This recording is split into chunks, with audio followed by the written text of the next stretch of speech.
11 klub mengikuti kompetisi Liga 4 Zona Sumatera Selatan yang digelar Asosiasi Provinsi PSSI Sumatera Selatan awal Februari 2025. Peserta dibagi dua grup, masing-masing grup A PS Palembang, PS Banyuasin, Persimubah, Persipra, KMP Bumara FC, dan PS Tria.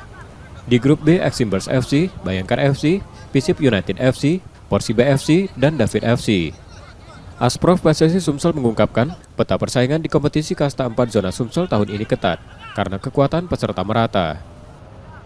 Ya, mulai dari segi umur dan kriterianya tentu attitude juga kita ambil di situ, karena untuk apa kalau dia bermain bagus kalau attitude tidak bagus, itu dulu yang kita utamakan.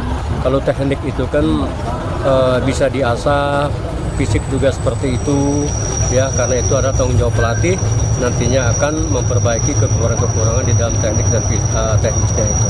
Tapi yang penting perilaku attitude itu kita nilai di dalam talent scouting itu.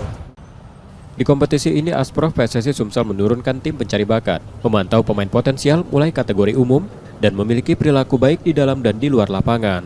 Nur Muhammad, Kompas TV, Palembang, Sumatera Selatan.